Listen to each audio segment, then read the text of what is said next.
Druga część historii polskiego Porsche i druga część dokumentująca próbę rekonstrukcji tego samochodu. Słuchajcie, w ogóle jestem pod wielkim wrażeniem tego, co się zadziało w internecie i jak duży oddźwięk zrobiło Porsche 911 z polską historią i fajnie, że wzbudziło wiele kontrowersji i wiele pytań.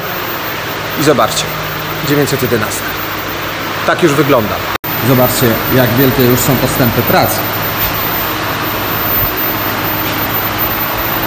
Blacharka świetna. Samochód okazał się super zdrowy. No dobra, żartuję, to oczywiście, że nie tak. To jest zupełnie inny egzemplarz, który już jest po blacharce. Pokażę wam, gdzie jest mój. Cześć. Cześć. Tu jest. W świetnym towarzystwie, zobaczcie. Jest Mustang, jest Jaguar E-Type i to 12-cylindrowy, jest Mercedes 220 i jest Porszak, jest Tomek. Cześć Tomek. Z kamerką. Już rozebrane widzę. No rozebrane. No zeszło trochę dłużej niż normalnie, bo trzeba brać pod uwagę, że jednak każdą śrubę musieliśmy prawie odcinać albo palnikiem. Większość śrub w ogóle była jakichś bardzo takich miękkich, więc nie wiem, czy to z marketu było kupione. Dużo polskich akcentów, wiesz, listy, które normalnie są w modelu G. Tutaj po prostu jakiś polski przemysł gumowy. 1992 rok jest, zobacz. Czyli można by jakby tam stwierdzić, kiedy ktoś sobie tą modyfikację robił. No mnóstwo polskich akcentów, jest ringi, łożyska, wszystko, wiesz, polska produkcja. Co ustaliliśmy na pewno? Na pewno samochód... Ale to poczekaj, bo na razie go doprowadziliśmy w takim stanie i on tak wygląda, a ostatnio pokazywałem go całego. To może w tym momencie powinniśmy ujawnić naszą korespondencję filmową, co? Zobaczcie, jak wyglądał proces rozbiórki tego samochodu, bo on nie był do końca łatwy. Ujawniamy troszeczkę korespondencji takiej wideo, którą mamy między sobą z Tomkiem. Zobaczcie. Cześć Patryk. Rozbieramy pomalutku i tak zastanawiamy się, czy znajdziemy gdzieś kawałeczek jakiegoś metalu w tym samochodzie, bo na razie auto się głównie składa ze wspomnień i szpachli. No i przyznam szczerze, że po raz pierwszy widzę taki słupek w Porsche 911. Ja już kilka w życiu na oczy widziałem. No i generalnie wszędzie, gdzie nie zajrzymy, użyłem chętnie słowa jest wyśmienicie, ale nie mogę go użyć. Także mamy nowy rekordzik na pokładzie, jeżeli chodzi o blachareczkę.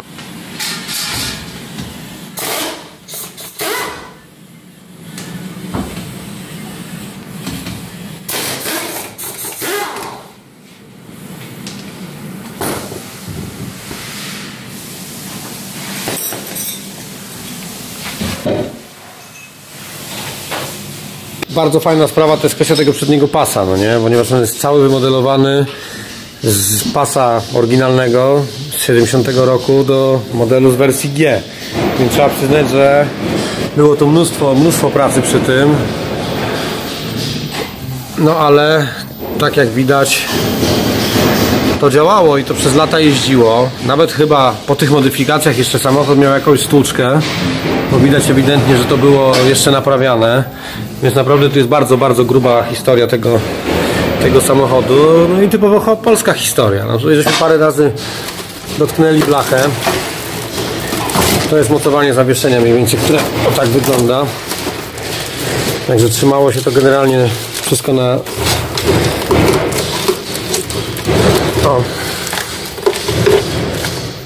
na biteksie.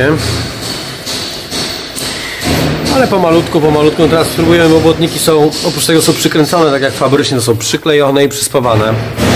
Więc musimy je też przed soda blasterem zdjąć. No ale krok po kroku przede wszystkim odzyskujemy części mechaniczne. Staramy się je maksymalnie skatalogować, ponieważ dużo rzeczy pojawia się polskiego pochodzenia, tak jak zimmeringi, śruby, przewody. Są cechowane polskimi znakami. Natomiast jest to kompletne wszystko. Oczywiście całą prawdę powie nam soda po oczyszczeniu autko. Ciekawa sprawa. Fotele tylne uległy takiej degradacji, że no pozostały tylko listeweczki. To wszystko leżało w aucie. Po prostu chyba, nie wiem, myszy je zjadły, czy coś takiego, no nie? Dobrze, autko? No, przyszła pora odbić błotnik. Tak.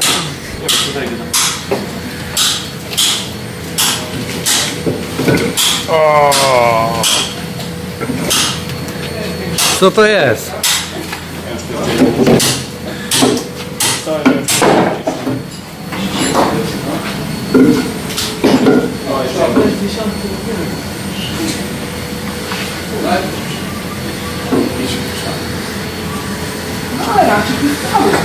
No.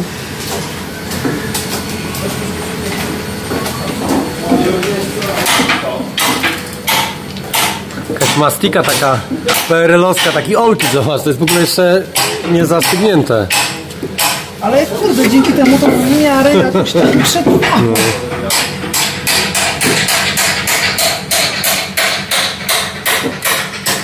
Tu jeszcze jedna śrubka została. Dawaj, Ole, ja trzymam.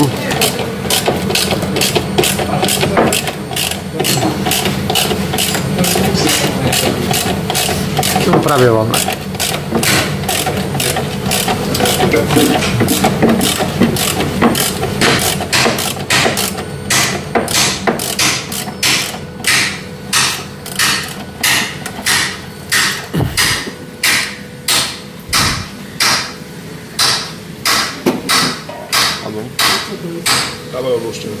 Jakiś kabelek. A, Zagipsowany. zobaczcie, ktoś przykleił na silikon czy jakąś masę kabelek, żeby doprowadzić do bocznego kierunkowskazu, bo poczekaj, pokaż na błotniku, no tu jest otworek, to zamontowany dodatkowy kierunkowskaz, no i żeby się świecił, elektryka została podłączona z przednim kierunkowskazem. No ale niesamowite jest to, że ta masa jest cały czas jeszcze miękka. Elastyczne. No. Nieprawdopodobne.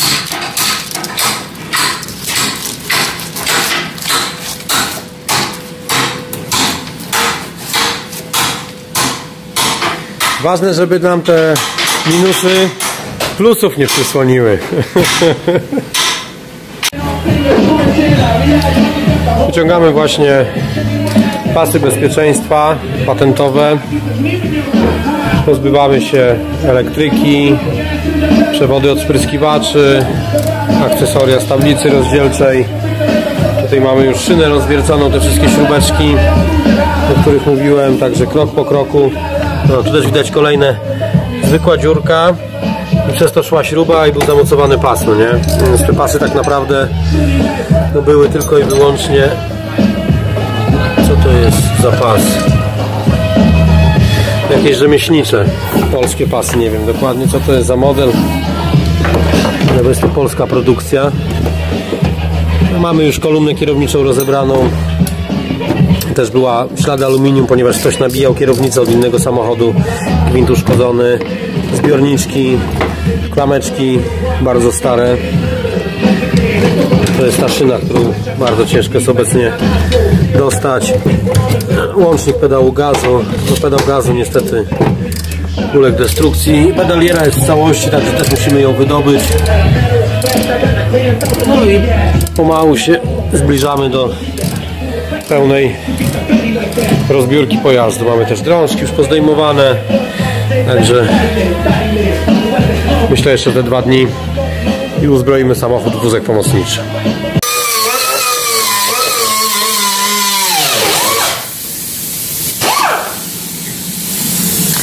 Niektóre śruby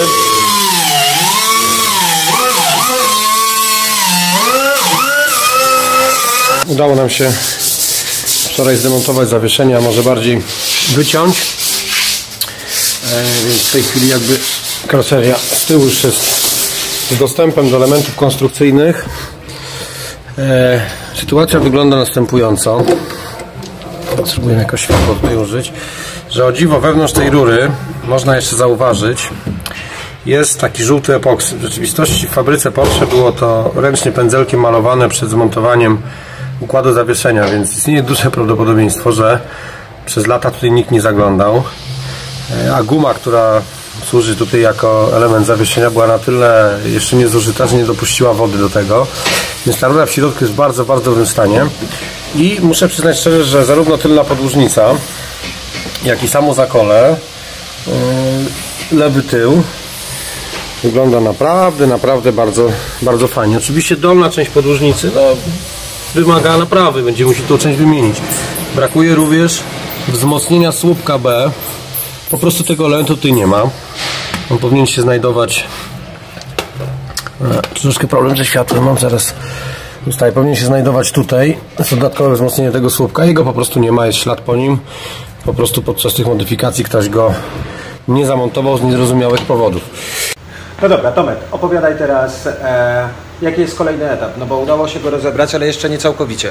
Tak, najważniejsza sprawa to jest taka, zaczynamy od tego, żeby w ogóle ustalić, czy mamy do czynienia, czy karoseria jest oryginalna, przede wszystkim chodzi o numery WIN, oznakowania i pochodzenie elementów. Z całą pewnością stwierdziliśmy, że to jest karoseria, która może być między 69 a 73 rokiem wyprodukowana. No dobra, czyli co? Ujawniamy tajemnicę numeru WIN? Chyba tak. On jest mało czytelny, ale jest. I tak jak wiecie, ten samochód był przebudowany na auto z lat 80., ale w rzeczywistości po winie wychodzi nam 1969 rok. To widać nie tylko po tabliczce, ale również po kilku elementach, prawda? Takich charakterystycznych. Tak, przede wszystkim półka tylna, tak? Te specyficzne tłoczenie było tylko i wyłącznie do 73 roku, które było robione. Druga sprawa to jeżeli chodzi o zawieszenie z przodu, to drążki reakcyjne są też z pierwszej serii. Masz, próbuję pokazać tamtą część, czyli zameczek ten, tak? Zameczek otwierania szyby, który był takim charakterystycznym dla 356, prawda? Tak. I dla tych pierwszych 911. Co jeszcze? No przede wszystkim drążek reakcyjny, tak zwany górny drążek. Już we wszystkich późniejszych wersjach one znajdowały się w dolnej części w belce, więc ten drążek, który przechodził przez tą część karoserii, przez firewall, tylko i wyłącznie występował w tych pierwszych modelach. Więc wszystkie tutaj spawy, zgrzewy są fabryczne, tu nigdy nie dochodziło żadnych modyfikacji. Win na pewno jest fabrycznym winem tego samochodu, nigdy nie był wyspawywany, nigdy nie był przekładany z innego auta. Widać całą ciągłość zgrzewów, czyli od przodu do tyłu podłużnic. Te wszystkie elementy są oryginalne. Więc widać, że był uderzony. No dobra, ale nie powiesz mi, że to jest w dobrym stanie. to nie jest w dobrym stanie, ale te elementy w większości tych pojazdów, tych roczników i tak wymieniamy, tak? Mamy odpowiednią płytę na ramę, na której ustawiamy wszystkie punkty kontrolne elementów zawieszenia i te wszystkie elementy są wstawiane nowe, więc mówiąc uczciwie z punktu widzenia mojej firmy, może to zabrzmi źle jak mówię do klienta, ale czy one są średnio zużyte, czy bardzo zużyte, ja i takie wycinam i takie wymieniam, tak? Dobra, charakterystycznym elementem są też kieszenie na akumulatory Tak, z jednej tak. i z drugiej strony. Porsche w latach 60. to robił, żeby wyważyć samochód i dociążyć go z przodu, że jeden akumulator z jednej, drugi z drugiej i żeby to maksymalnie dociążyć. Ja jeszcze dodam, że potem rozwiązał ten problem braku masy z przodu w inny sposób. Zamontował większy zbiornik paliwa i w instrukcji napisał, żeby tankować więcej paliwa. I się po prostu te same efekty osiągało, jeżeli chodzi o dociążenie przodu paliwem. Dobra, pojawiają się problemy. Tak, to jest duży problem. Niestety choroba tutaj Porszaka, te wiązanie to jest bardzo skomplikowana naprawa, więc niestety to odbudowanie tego będzie wymagało najpierw pierwotnie wspawanie ramy pomocniczej w środku, wymiany wszystkich elementów konstrukcyjnych dolnych, następnie rozczłonkujemy ten słupek i wszystkie elementy słupka łącznie z wewnętrzną konstrukcją musimy wymienić. Więc będziemy go rozbierali w takiej kolejności, jak go fabryka stworzyła i składali powtórnie, korzystając cały czas z urządzeń pomiarowych. Także jakby budowa takiej karoserii nie opiera się na tym, że ustawiamy tylko szpary i takie rzeczy na zasadzie wizualnej, czy elementy są na miejscu, tylko musimy pewne punkty kontrolne, które fabryka pokazała i opisuje jako wymiary nadwoziowe, musimy je zachować i dopiero potem do tego nadwozia będziemy No dobrze. pasowali. Tomek, powiedz mi jeszcze jedną rzecz. Co z lakierem jego? Wszędzie gdzieś on ma takie, tu jest akurat dosyć ok, natomiast ma kilkucentymetrowe również warstwy szpachli. W sumie, jak tak liczyliśmy, chyba wyszło 7 różnych kolorów. No, a już nie mówię o ile warstw, bo jeszcze każdy kolor był przemalowany warstwą podkładu i tak dalej. Pojawiały się też minie, to są typowe technologie napraw z lat 80. No szalenie trudno jest te rzeczy oczyścić ręcznie, no więc na szczęście dysponujemy systemem Soda Blaster, z inhibitorami rdzy, więc po prostu rzucimy ten samochód na sodę i go po prostu wysodujemy, tak żeby jak najdelikatniej oczyścić. No dobra, ale był czerwony czy był granatowy w To jest końcu? jego oryginalny kolor. To jest oryginalny Z całą kolor. pewnością. W miejscach, które były niedostępne dla słońca, to jest jedna grubość warstwy lakieru. Poniżej 400 mikronów, także praktycznie tutaj się tylko odkurz dostał. Czyli ten czerwony nawet też był już lakierowany też przez był kogoś. lakierowany. Był też żółty. Ja nawet widziałem w komentarzach, że ktoś pytał, czy ten samochód kiedyś nie był żółty, że zna jego historię, więc wydaje mi się, że ten samochód tak długo był w Polsce. On był zielony też, zobacz. Fosforyzująco. On był w wielu różnych ciekawych kolorach. Dobra, powiedz mi czemu sodowanie? Dlaczego sodowanie? No przede wszystkim proces czyszczenia musi być jak najdelikatniejszy dla blachy, czyli nie wchodzą żadne piaskowania. Jesteśmy przeciwnikami również czyszczenia chemicznego, dlatego że to są jednak preparaty chemiczne, które wpływają w miejsca, nad którymi nie mamy kontroli. Więc mamy taki 8-stopniowy system używania sody, amerykański system, który pozwala nam bardzo delikatnie ściągnąć warstwę po warstwie tego lakieru. Nie nagrzewa blachy. Dodatkowo w tych preparatach są inhibitory rdzy, które pozwalają nam do pół roku pracować nad pojazdem nawet, nie używając epoksydów. Dlaczego o tym wspominam? To jest bardzo ważne, dlatego że jeżeli pomalujemy samochód po czyszczeniu epoksydem, bardzo ciężko blacharze mają pracę przy tym samochodzie, ale jest druga ważniejsza sprawa, jest to niebezpieczne dla pracownika, dlatego że opary tego epoksydu, który się pali podczas spawania, szlifowania, po prostu są niebezpieczne dla pracowników. Dlatego opracowaliśmy tą chemiczną, zakupiliśmy technologię, która pozwoli oczyścić nam samochody i pracować przy czystej blaszy. Także wydaje mi się, że to jest najdelikatniejsza i najbezpieczniejsza nie tylko dla samochodu, a i dla ludzi technologia. No dobra, zadowolony jesteś z tego projektu? Bardzo, ja przede wszystkim kocham Porszaki i tego nie da się już ukryć chyba. Szczerze mówiąc, jest dla mnie bardzo dobra baza do odbudowania, dlatego że ma wszystkie podłogi, wszystkie te elementy, które są skorodowane, one są fabryczne. Wszystkie te zgrzewy, to są fabryczne zgrzewy, nie ma łat, nie ma napraw żadnych. Czyli gorzej wyglądał, jak był złożony w całości. Zdecydowanie, natomiast za chwilę, kiedy zdejmiemy te tylne błotniki, bo też proces oczyszczania u nas odbywa się kilkufazowo. Pierwsze oczyszczenie robimy z zewnątrz, żeby odkryć elementy zgrzewów, tego typu rzeczy, to co widzimy. Następnie samochód wraca znowu na zakład z naszej sodowni, zdejmujemy elementy poszycia, tego typu rzeczy, albo otwieramy na przykład podszybia i dokonujemy następnego czyszczenia, na przykład korundem, różnymi gradacjami, więc to nie jest proces jednorazowy, to wymaga kilkukrotnego czasami wizyty u nas w drugim zakładzie oczyszczania. I on mówi, że to jest w fajnym stanie. Patrz. Nie wiem, czy tego słuchać, bo Tomek mi mówi, że ten chodniczek tutaj był uszczelką. No, ale w środku też patenty, jakie były, bo ktoś Hebel zamontował. O, hebel zamontowane. Tak, jest naprawdę dużo inwencji twórczej, bo całe kablowanie z akumulatora zostało przeniesione tutaj pod fotelem, jak w wersji sportowej był zamontowany dodatkowy hebel. No, błędem konstrukcyjnym strasznym były te pasy, zresztą tu widać, że w trakcie wypadku wygięła się podłoga prawdopodobnie, kiedy szarpnął pas, bo pasy zostały przykręcane do podłogi 0,8 mm, a tutaj przez zakole przewiercone i bez żadnej podkładki, bez niczego, także praktycznie to można wyrwać się te pasy bezpieczeństwa. Dlatego, że też fabrycznie w Porsche po 1971 roku już były w podłużnicach wzmocnienia do pasów, były te montowane, a te po prostu ktoś zamontował jakby w ideologii modelu G, ale to nie są pasy od Porsche, tylko to są polskie pasy i przykręcone w miejsca po prostu całkowicie losowe, także one wizualnie były pasami bezpieczeństwa, w rzeczywistości pasami niebezpieczeństwa. To mi się wydaje, że to Fiat jest po klamrze. Nie wiem, czy byś Panie Patryk lepiej ode mnie wiedział, ale chyba fiatowskie, prawda? No to nie wiem, czy to nie są rzemieślnicze albo pasy, żuk jakiś, które no. były... Żuk nie, ale to prawdopodobnie są rzemieślnicze pasy. Słuchajcie, moi drodzy, więc na razie Porsche wygląda tak. Pytanie, jak będzie wyglądało w rzeczywistości, to się pewnie okaże w momencie, kiedy będziemy sodować i będziemy wiedzieli, co się z nim będzie działo i co jest do naprawy. Kiedy idzie na sodowanie? No myślę, że jeszcze potrzebujemy 2-3 dni, żeby precyzyjnie to porozbierać, tak? Bo są rzeczy, które chcemy wyratować, jak oryginalne rygle będziemy je zachowywać, bo to są od pierwszych modeli schowek, który nie posiada zamka, to też tylko w modelach bardzo starych były te schowki tutaj za rączkę ciągane. Część przełączników jest oryginalna, więc chcemy je wyjąć, także walczymy. Ale, dobra, tak czy siak, Tomek, to, że okazało się, że to 69 rok, a nie 75, 6, To jest podstawa 8, do inwestycji w ten projekt. to oznacza, że jest to biały kruk. Dokładnie. Szczerze mówiąc, czasami budujemy karoserię polegającą na tym, że kopiujemy. Mamy samochody ramowe i karoseria jest tak zniszczona, że wszystko to, co nie ma numerów, to budujemy drugą karoserię obok na kopie. Tutaj mamy dużo materiału, który jest świetną bazą. Notabene nie odbiega tak naprawdę od samochodów z tych lat niemieckich czy innych. Na zewnątrz totalna ruina, wiadomo, drzwi, błotniki, wszystko potrzebujemy nowe, zresztą one są przetuningowane, tak samo tylne błotniki. Ale to, co jest konstrukcją, jest to najzwyklejsza baza do odtworzenia. Nie odbiega to kompletnie od standardów naprawianych samochodów. No dobra, to teraz będziemy musieli się jeszcze zastanowić nad jedną zasadniczą rzeczą. Jeżeli to był model G Turbo Look, bo tak wyglądał, jeśli był z polskimi modyfikacjami, a w rzeczywistości okazuje się 69 rokiem, odezwało się też parę osób, które kojarzy ten samochód z lat chociażby 90., które jeszcze dorzucają do pieca kilka zagadek. To na jaką wersję go zrobić? No tak, trzeba poddać głosowanie. No dobra, na jaką wersję go zrobić?